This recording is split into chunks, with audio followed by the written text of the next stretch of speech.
আজকে রাতের বানানো রুটি দিয়ে বানাবো আন্ডা রুটি ভাজা। তো এই যে প্রথমে আমি রুটিগুলো ভালো করে কুচি কুচি করে কাটিয়ে নিয়েছি, একটু লম্বা লম্বা করে রেখেছি। আর এদিকে আমি কাটিয়ে নিয়েছি লঙ্কা কুচি, পেঁয়াজ কুচি, বিলাতি কুচি, ক্যাপসিকাম কুচি, আর দিয়ে দিব দুটো ডিম। এই যে দুটো ডিম দিয়ে দিয়েছি। আর এই যে কড়াইয়ে তেল দিয়ে দিয়েছি, কড়াইয়ের তেল গরম হয়ে গেছে। এবার আমি পেঁয়াজ কুচি দিয়ে দিয়েছি। পেঁয়াজ কুচি দেওয়ার পরে এবার আমি বিলাতি কুচি দেবো।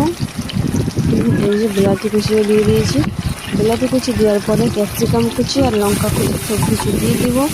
সব কিছু দেওয়ার পরে একটু ভালো করে হালকা নাড়িয়ে চাড়িয়ে আর ভালো করে ভাজা ভাজা করে রাখব। এই যে আমি সব কিছু একটু ভালো করে ভাজিয়ে নিয়েছি, কেন না ভাজতে গেলে সিদ্ধ হবে না। তো ভাজার পরে আমি দিয়ে দিচ্ছি হলুদ গুঁড়া আর জিরা গুঁড়া দেওয়ার পরে এবার আমি একটু লঙ্কা গুঁড়া দিয়ে দিচ্ছি, যেহেতু ঝাল ঝাল লাগতে গেলে ভালো লাগবে। তখন আমি এই যে লঙ্কা গুঁড়া দিয়ে দিয়েছি। লঙ্কা গুঁড়া দেওয়ার পরে এবার একটু ভালো করে নাড়িয়ে চাড়িয়ে ভালো করে ভাজিয়ে নেব। এই যে দেখতে পেয়েছি ভালো করে ভাজা হয়ে যাওয়ার পরে আমি সব কিছু দিয়ে দেবো। তো এই যে ভালো করে ভাজিয়ে অনেকটাই দেখো গলে এসেছে অনেকটাই। তো এবার আমি দুটো ডিম রেখেছিলাম, ওই দুটো ডিম আমি দিয়ে দিচ্ছি।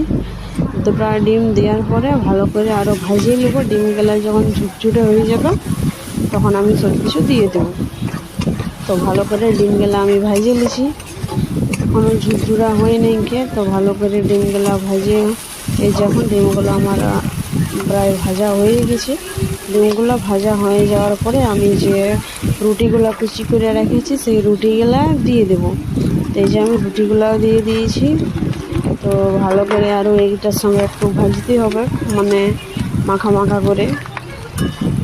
তো এই যে আমি মাখা মাখা করে ভাজিয়ে নিয়েছি, ভালো করে ভাজিয়ে নেবো। এই যে ভালো করে ভাজিয়ে নেওয়ার পরে আমি নুনটা দিয়ে দেবো ঠিক মতো। এই যে আমি নুনও দিয়ে দিয়েছি। এবারে নুনটা দিয়ে আরও ভালো করে ভাজা করে নেবো। এই যে ভাজা করে নেওয়ার পরে অনেকটা কিন্তু সুন্দর দেখাচ্ছে। এখন আমার ভাজা কিন্তু হয়ে গেছে। এবার আমি খাবো। তো দেখো এই যে ভাজার পরে এরকম